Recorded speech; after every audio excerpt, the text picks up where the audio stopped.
तो दोस्तों आज हम फिर से आपके लिए लेकर आए हैं देश दुनिया की सभी ताजा बड़ी खबरें। फटाफट एक एक कर विस्तार से आज आपको बताएंगे, तो वीडियो को अंत तक जरूर देखें। दोस्तों वीडियो बनाने में हमें काफी मेहनत लगी है, तो वीडियो को दिल से लाइक कर दें। जहां दोस्तों पहली खबर में आपको बता दें कि सऊदी अरब से मोदी सरकार को लगा बड़ा झटका। सऊदी अरब की सरकार ने भारतीय प्रवासियों की नौकरी छीनकर स्थानीय सऊदी नागरिकों को देने का किया ऐलान। मोदी की बड़ी मुश्किलें। वहीं आपको बताएंगे दोस्तों की गुजरात में चुनाव से पहले बीजेपी को लगा बड़ा झटका। बीजेपी के पूर्व सीएम विजय रूपाणी और डिप्टी सीएम नितिन पटेल ने विधानसभा चुनाव लड़ने से किया इनकार। वहीं आपको बताएंगे दोस्तों कि राम मंदिर की तर्ज पर अब मलाला मस्जिद पर भी बनेगा कर्नाटक में मंदिर। कर्नाटक की अदालत ने हिंदू संगठन की याचिका को किया स्वीकार। वहीं आपको बताएंगे दोस्तों कि पाकिस्तान ने न्यूजीलैंड को हराकर फाइनल में बनाई जगह भारत से भिड़ने की, अगली है इनकी तैयारी। वहीं आपको बताएंगे दोस्तों कि असम में बीजेपी सरकार ने मदरसों के खिलाफ एक और आदेश किया जारी। मदरसों को अब असम में देनी होगी अपनी पूरी जानकारी। पुलिस ने दिया मदरसों को 1 दिसंबर तक का वक्त।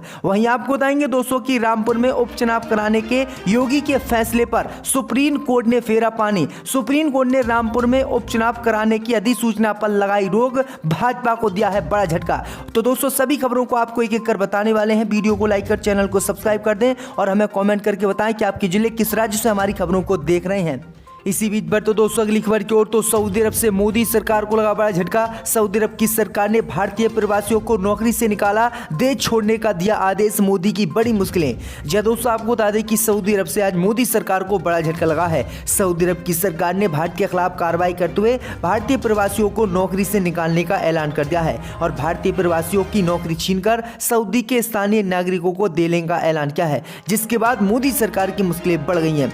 दरअसल आपको बता दें कि सऊदी की सरकार ने आदेश जारी किया और कहा कि देश के कंसल्टेंसी बिजनेस में 40% स्थानीय लोगों को नौकरी कंपनियां दें। अगर ऐसा कोई कंपनी नहीं करती है तो इस कंपनी पर बैन लगाया जाएगा। वहीं आपको बता दें कि सऊदी अरब सरकार के फैसले के बाद सऊदी की जो कंपनियां थीं जिनमें भारतीय प्रवासी भारी मात्रा में नौकरी करते थे, उनको नौकरी से निकालकर उनकी नौकरी छीनकर सऊदी के नागरिकों को देने का काम सऊदी अरब की कंपनियों ने किया है। वहीं आपको बता दें कि अब तक 40% जो भारतीय नौकरी सऊदी की कंपनियों में करते थे, उन 40% नागरिकों को अब बाहर कर दिया गया है। अब ये बेचारे दर दर सऊदी अरब में भटक रहे हैं। दरअसल आपको बता दें कि भारत में लगातार मुसलमानों के खिलाफ कार्रवाई की जा रही है। लगातार हिंदूवादी संगठन हिंदू कंपनियों में मुसलमानों को नौकरी पर न रखने की सलाह उनके कंपनी मालिकों को देते थे, लेकिन आपको बता दें कि सऊदी अरब ने यह कर दिखा दिया और बड़ा झटका भारत को दिया है। आपकी क्या राय इस खबर पर हमें कमेंट में जरूर बताएं, जिससे हजारों भारतीय बेरोजगार सऊदी अरब में हो गए हैं। इसी बीच बढ़ते दोस्तों अगली खबर की ओर, तो गुजरात में चुनाव से पहले बीजेपी को लगा बड़ा झटका।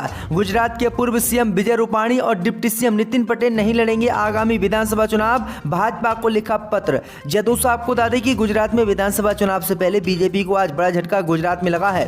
दरअसल आपको बता दें कि गुजरात के पूर्व मुख्यमंत्री और बीजेपी नेता विजय रूपाणी और डिप्टी सीएम नितिन पटेल आगामी विधानसभा चुनाव नहीं लड़ेंगे। दरअसल आपको बता दें कि सत्तारूढ़ भारतीय जनता पार्टी के इन 2 वरिष्ठ नेताओं ने बुधवार रात को अगले माह होने वाले विधानसभा चुनाव नहीं लड़ने की घोषणा की है। समाचार एजेंसी पीटीआई ने इसकी जानकारी दी है। पार्टी के दोनों वरिष्ठ नेताओं का यह बयान ऐसे समय में आया है जब भाजपा के केंद्रीय संसदीय बोर्ड की बैठक नई दिल्ली में प्रधानमंत्री मोदी के नेतृत्व में होने वाले चुनावों के लिए उम्मीदवारों के नामों को अंतिम रूप देने के लिए बुलाई गई है। दरअसल आपको बता दें कि पूर्व सीएम विजय रूपाणी ने राजकोट में पत्रकारों से बात करते हुए कहा कि मैं इस बार चुनाव नहीं लड़ने का फैसला किया है। मैं सभी के सहयोग से 5 साल तक मुख्यमंत्री गुजरात का रहा और काम किया, लेकिन मैं अब किसी भी कीमत पर चुनाव नहीं लड़ूंगा। उन्होंने पत्र भेजकर बीजेपी को भी आगाह किया है कि वह किसी भी कीमत पर चुनाव नहीं लड़ेंगे। वहीं आपको बता दें कि विजय रूपाणी और डिप्टी सीएम नितिन पटेल के चुनाव गुजरात में नहीं लड़ने पर अब भाजपा की मुश्किलें बढ़ गई हैं और उम्मीद जताई जा रही है कि ये दोनों नेता इसलिए चुनाव नहीं लड़ रहे हैं क्योंकि बीजेपी गुजरात में हार रही है। अगर ये दोनों चुनाव लड़ते हैं तो इनकी जिम्मेदारी भी होगी कि आखिरकार बीजेपी चुनाव कैसे हारी। तो ये बड़ी अपडेट आ रही, बड़ा झटका बीजेपी को लगा। इसी बीच पर तो दोस्तों अगली खबर की ओर, तो बाबरी मस्जिद के बाद अब मलाला मस्जिद पर कर्नाटक में बन सकता है मंदिर। कर्नाटक की अदालत ने हिंदू संगठन की याचिका को किया स्वीकार। दोस्तों आपको बता दें कि बाबरी मस्जिद को तोड़कर राम मंदिर बनाए जाने के मामला अभी शांत नहीं हुआ है। इससे पहले कर्नाटक में ऐसा ही विवाद सामने आया गया है। कर्नाटक की मलाला मस्जिद पर हिंदूवादी संगठनों ने मंदिर होने का दावा किया और हाई कोर्ट जाकर एक याचिका लगाई। हाई कोर्ट ने हिंदू पक्ष की याचिका को स्वीकार कर लिया है। दरअसल आपको बता दें कि कर्नाटक की एक अदालत ने बुधवार को मलाला मस्जिद विवाद में अपना फैसला दिया है। स्थानीय कोर्ट ने हिंदू संगठनों की याचिका को स्वीकार कर लिया है। मस्जिद के रेनोवेशन के दौरान मंदिर का ढांचा मिलने से विवाद खड़ा हुआ था। हिंदू संगठनों ने उत्तर प्रदेश में ज्ञानव्यापी मस्जिद और बाबरी मस्जिद की तर्ज पर सर्वे कराने की मस्जिद की मांग की थी। मस्जिद कमेटी ने अपने जवाब में कहा था कि मलाला मस्जिद वक्फ बोर्ड की प्रॉपर्टी है और सिविल कोर्ट को इस विषय में दखल देने का अधिकार नहीं है, लेकिन कोर्ट ने मुस्लिम पक्ष के इस तर्क को मानने से इनकार कर दिया और कहा कि आगे इस मामले की सुनवाई मंगलूर सिविल कोर्ट के अधीन जारी रहेगी। इससे पहले कर्नाटक की स्थानीय अदालत ने दक्षिण कन्नड़ जिले में मलाला मस्जिद विवाद के संबंध में आदेश 9 नवंबर के लिए सुरक्षित रख लिया था। तो ये बड़ी अपडेट आई दोस्तों कि विश्व हिंदू परिषद सहित कई हिंदूवादी संगठनों ने याचिका डाली और हिंदू पक्ष की याचिका को कर्नाटक हाई कोर्ट ने स्वीकार किया और मलाला मस्जिद को जो मंदिर हिंदूवादी संगठन बता रहे थे उस पर सुनवाई करने की मांग की। तो ये बड़ी अपडेट आई दोस्तों कि बाबरी मस्जिद की तरह ही मलाला मस्जिद पर भी मंदिर बन सकता है और कोर्ट अपना फैसला हिंदू पक्ष के समर्थन में दे सकता है। इसी बीच पर तो दोस्तों अगली खबर की ओर, तो पाकिस्तान ने न्यूजीलैंड को हराकर फाइनल में बनाई जगह, भारत के लिए झटका। जय दोस्तों, आपको बता दें कि पाकिस्तान ने न्यूजीलैंड को हराकर T20 विश्व कप 2022 के फाइनल में जगह बना ली है। पाकिस्तान ने सेमीफाइनल मैच में 7 विकेट से जीत दर्ज की। न्यूजीलैंड ने पहले बैटिंग करते हुए 153 रनों का लक्ष्य दिया। इसके जवाब में पाक ने 3 विकेट गंवाकर मैच जीत लिया। पाक के लिए मोहम्मद रिजवान और बाबर आजम ने शानदार प्रदर्शन किया। इन दोनों ने अर्धशतक जड़े जबकि शाहीन अफरीदी ने 2 विकेट लिए। न्यूजीलैंड के लिए डेरिल मिशेल ने नाबाद अर्धशतक लगाया। पाकिस्तान फाइनल में पहुंच गया है जो 13 नवंबर को खेला जाएगा। अब पाक का मुकाबला दूसरे सेमीफाइनल में जीत दर्ज करने वाली टीम से होगा। वही आपको बताएं दोस्तों कि अब पाकिस्तान ने तो फाइनल में जगह बना ली है। भारत के लिए ये बहुत बड़ा खतरा है क्योंकि भारत से एक बार फिर से पाकिस्तान भिड़ सकता है। इसी बीच पर तो दोस्तों अगली खबर की ओर, तो असम में मदरसों को अब देनी होगी अपनी पूरी जानकारी। पुलिस ने 1 दिसंबर तक का दिया वक्त। जय दोस्तों, आपको बता दें कि असम की बीजेपी सरकार मदरसों को लेकर लगातार मुसलमानों के खिलाफ कार्रवाई करती जा रही है। असम की बीजेपी सरकार ने बीते ही साल असम के सभी मदरसों को बंद करके उन्हें स्कूल में तब्दील करने का ऐलान किया था। जिन मदरसों ने इस काम से इनकार किया था उन पर बुलेट चलवा दिया था, लेकिन बचे कुछ मदरसों को भी अब असम की बीजेपी सरकार बंद करना चाहती है।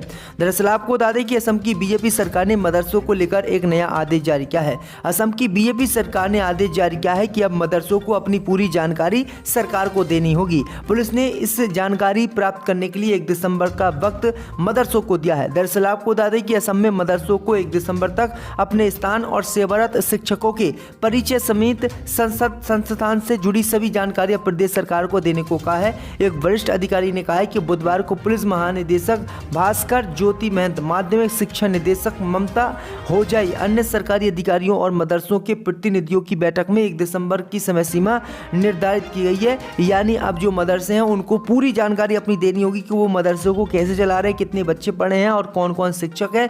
यानी मठ मंदिरों और जो है अन्य चीजों पर कोई कार्रवाई नहीं की जा रही, लेकिन सिर्फ मदरसों के ही हाथ धोकर बीजेपी पीछे पड़ी हुई है। इसी बीच पर तो दोस्तों अगली खबर की ओर, तो रामपुर में उपचुनाव कराने को लेकर बीजेपी को लगा बड़ा झटका। सुप्रीम कोर्ट ने रामपुर उपचुनाव की अधिसूचना पर लगाई रोक। अब रामपुर में नहीं होंगे उपचुनाव।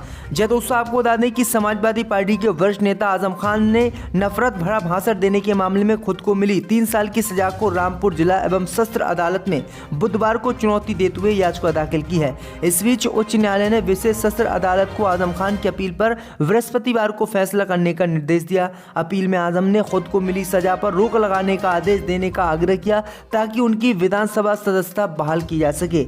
रामपुर की विशेष MP MLA अदालत ने पिछली 27 अक्टूबर को आजम खान को वर्ष 2019 में नफरत भरा भाषण देने के मामले में 3 साल कैद की सजा सुनाई थी। यह फैसला होने के फौरन बाद लोक प्रतिनिधित्व कानून के प्रावधानों के तहत उनकी विधानसभा की सदस्यता खत्म कर दी गई थी। वहीं आपको बता दें कि और उत्तर प्रदेश की बीजेपी सरकार ने रामपुर में उपचुनाव कराने का ऐलान भी कर दिया था, लेकिन आजम खान इस सजा के खिलाफ सेशन कोर्ट पहुंचे और अपील की, जिसके बाद रामपुर उपचुनाव की 2 अधिसूचना बीजेपी सरकार ने जारी की थी, उस पर रोक अब लगा दी गई है। यानी रामपुर में उपचुनाव नहीं होगा। तो ये बड़ी अपडेट आ रही है, भाजपा के लिए सबसे बड़ा झटका माना जा रहा है। तो दोस्तों अगली खबर की ओर, तो हिमाचल प्रदेश में बीजेपी पर बरसे कांग्रेस अध्यक्ष खड़गे, कहा 4 साल बाद अग्निवीर क्या करेंगे, क्या मंदिर में बजाएंगे घंटी। जय दोस्तों, आपको बता दें कि कांग्रेस अध्यक्ष बनने के बाद मल्लिकार्जुन खड़गे अपने पहले चुनावी प्रचार अभियान के लिए हिमाचल प्रदेश पहुंचे। आज शिमला के वनूटी में एक रैली को संबोधित करते हुए खड़गे ने बीजेपी पर जमकर निशाना साधा। खड़गे ने केंद्र सरकार की अग्निवीर योजना पर सवाल खड़ा करते हुए पूछा कि आप अग्निवीर लेकर आए, लेकिन 4 साल बाद नौजवान क्या करेंगे, क्या मंदिर में घंटा बजाएंगे। 4 साल बाद उन्हें कोई आर्मी वाला नहीं मानेगा। खड़गे ने कहा है कि जब संसद में बहस होती थी तो प्रधानमंत्री मोदी और उनके शिष्य यही कहते थे कि कांग्रेस ने 70 साल में क्या किया। हिमाचल में बड़े बड़े रोड हैं, स्कूल हैं और कॉलेज हैं, तो ये क्या 8 साल में बने? आप नौकरी तो दे नहीं पा रहे तो क्या देंगे? उन्होंने कहा है कि हिमाचल में ही 65,000 सरकारी पद खाली हैं, महंगाई बढ़ रही है, किसानों को एमएसपी नहीं दिया। पीएम मोदी और सीएम जयराम ठाकुर ऐसे लोगों को सपोर्ट करते हैं जो यहाँ से फल ले जाकर 60-70 रुपये में बाहर 200 रुपये में बेचते हैं। क्या आप ऐसे लोगों को जिताएंगे? उन्होंने बहुत बड़ा हमला बोलते हुए मोदी सरकार पर कई सवाल भी खड़े किए।